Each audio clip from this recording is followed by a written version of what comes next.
इंशाल्लाह पाकिस्तान दिवालिया नहीं होगा।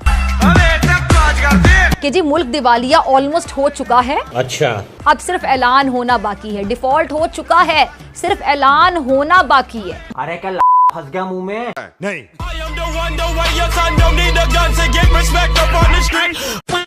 जी तो नाज़रीन, अगर इस वक्त पाकिस्तान की मुआशी सूरत हाल का अंदाजा लगाना है तो सिर्फ इस बात से लगाया जा सकता है कि आज अफगानिस्तान की करेंसी की कदर पाकिस्तानी करेंसी से ज्यादा हो चुकी है।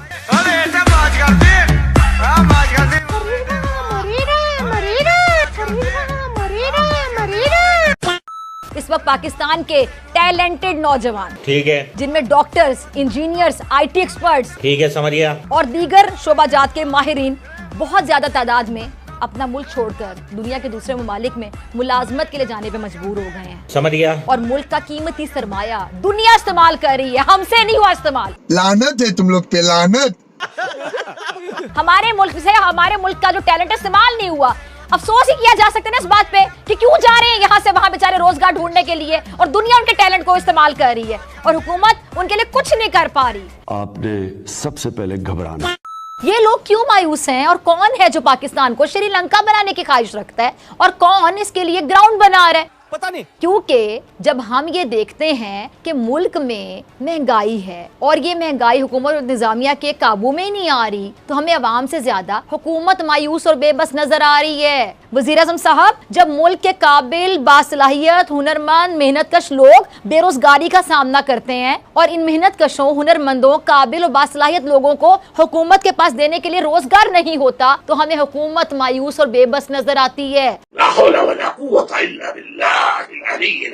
वज़ीर आज़म साहब, पाकिस्तान को श्रीलंका बनाने की ख्वाहिश रखने वालों को मायूसी होगी, नहीं मायूसी हो रही है। यार बच्चों वाली बात कर रहा हूँ। आप कह रहे होगी नहीं होगी, ऑलरेडी हो रही है। क्योंकि जब मुल्क में बिजली, गैस, तवानाई का बहरान जानबूझकर हुकूमत की नाअहली और गलत पॉलिसीज की वजह से पैदा कर दिया हो, तो हमें हुकूमत में मौजूद हर शख्स मायूस और बेबस नजर आता। उनको कारोबार के लिए डॉलर्स ही नहीं मिल रहे हो, और उनकी जो बाकी जो इंपोर्ट है वो करने की उनको इजाजत ही नहीं मिल रही। जो रॉ मटेरियल अगर इंपोर्ट करें उसकी इजाजत ही ना हो, और जिससे सनत बाकायदा जो पैदावार है, उनकी पैदावारी सलाहियत है, वो खो बैठे, और हुकूमत और इसके जो वुज़रा है तरक्की और मईशत की बेहतरी के दावे पे दावे करते चले जाए और कोई दावा पूरा ना कर सके, तो हमें वो दावे करते वुज़रा बड़े मायूस दिखाई देते हैं, बड़े बेबस दिखाई देते हैं। और वज़ीर आज़म साहब, पाकिस्तान को श्रीलंका बनाने की ख्वाहिश रखने वालों को मायूसी होगी नहीं, मायूसी हो रही है। जब सरमायाकारी का फुकदान है, तरसीलात ज़र में कमी का सामना है, डॉलर बेलगाम है, रुपया अपनी कदर खोता चला जा रहा है, तो वज़ीर आज़म साहब, आपके हर खिताब में मायूसी ही मायूसी,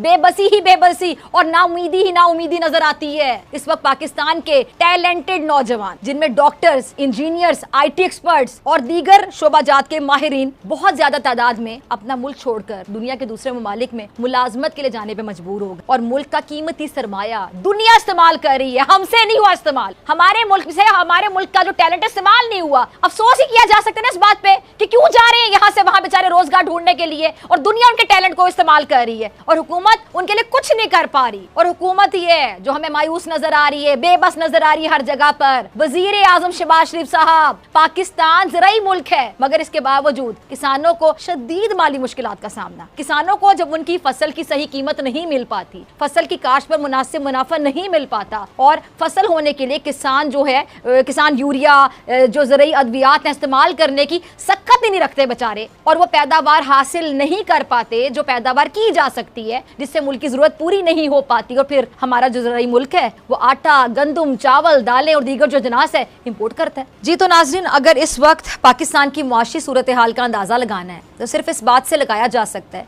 कि आज अफगानिस्तान की करेंसी की कदर पाकिस्तानी करेंसी से ज्यादा हो चुकी है। ये सबसे बड़ी निशानी है इस बात की कि रियासत में चाहे कितने ही वसाइल से माला माल हो, बेशुमार दौलत हो और तेल के कुएं हो, कारून का खजाना निकल आए, लेकिन अगर सिस्टम और सिस्टम चलाने वाले ठीक ना हो तो वो रियासत और उसके अवाम ना कभी तरक्की कर सकते हैं, ना कभी इस्तेहकाम और खुद मुख्तारी देख सकते हैं। अफगानिस्तान में क्या था? अमेरिका दहाइयों से वहां तबाही फेर रहा था, खाना जंगी की सूरत हाल थी। अमेरिका के जाने के बाद इंसानी और मुआशी बहरान जन्म लेने वाला था, लेकिन इसके बावजूद इतने मुख्तसर से अरसे में अफगानिस्तान में पेट्रोल पाकिस्तान से सस्ता है, महंगाई पाकिस्तान से कम है, और उसकी करेंसी की कदर पाकिस्तानी रुपए से ज्यादा है। वजह क्या है? वजह है कि भले अफगानिस्तान के पास वसाइल कम, खजाना कम, कोई तेल का कुआं भी ना हो, लेकिन वहाँ का सिस्टम ठीक। वहाँ चोरी कोई भी करे सजा हाथ काटना है, कत्ल कोई भी करे सजा मौत है। अमीर और गरीब के लिए कानून बराबर है। अगर किसी जुर्म की सजा कोड़े हैं तो वो गरीब को भी लगेंगे और अमीर को भी। अफगानिस्तान में सिस्टम और सिस्टम चलाने वाले ठीक हैं, लेकिन पाकिस्तान जो कि दुनिया की वाहिद इस्लामी एटमी रियासत है, जिसके पास कुदरती वसाइल भी हैं, जिसकी 60% आबादी नौजवानों पर मुश्तमिल है, लेकिन इसके बावजूद पाकिस्तान दिवालिये के करीब है। पाकिस्तान की हालत ये है कि दवाओं के जो बड़े बहरान है उसका खदशा है,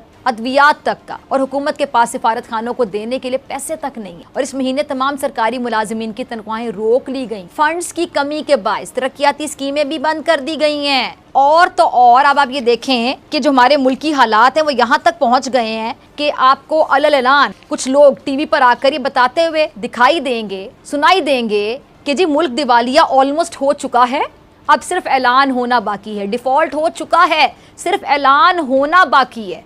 आज डॉन की असेसमेंट है रिपोर्ट के अंदर कि वो कहते हैं कि डॉलर अगर IMF की बात मान ली जाए तो डॉलर एकदम 330 रुपए पे चला जाएगा। और ये 330 रुपए पे डॉलर जाने का मतलब यह है कि आपकी एकदम इकोनॉमी का जो है धर्म तख्ता हो जाएगा। और दूसरी बात यह है कि पाकिस्तान 6 अरब डॉलर आपके रिजर्व रह चुके हैं। 2 महीने से पाकिस्तान के जो फॉरेन ऑफिस में एम्प्लॉइज हैं बाहर बैठे हुए, जो पाकिस्तान के स्पेशल एनवाई हैं, जो सफीर पाकिस्तान का झंडा लेके चलता है उर्दन के अंदर, अमेरिका के अंदर, बरतानिया के अंदर, उनको तनख्वाहें नहीं मिली क्योंकि आप डॉलर नहीं दे सकते। आपके कम से कम 20 दिन से ट्रक जो हैं वो अदरक के और टमाटर के और प्याज के वो जो कंटेनर्स हैं वो बाहर खड़े हैं, आप नहीं ला सके।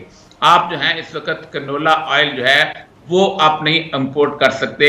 आपका वो क्राइसिस बनने वाला है। आप आज पोल्ट्री फीड्स वालों ने कहा है कि हमें पोल्ट्री फीड्स के लिए जो चीजें आनी थी वो इंपोर्ट के लिए आपके पास डॉलर नहीं है।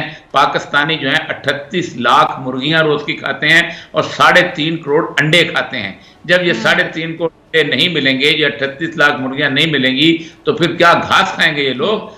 मसला सारा यह है कि अगले 10-15 दिन इतने अहम हैं कि जिसके अंदर पूरी की पूरी अगर PDM अभी छोड़ के नहीं जाती तो और ज्यादा दिल रुस्वा हो जाएगी। अगर आपको ये वीडियो पसंद आई तो सब्सक्राइब करें और बेल आइकन पर क्लिक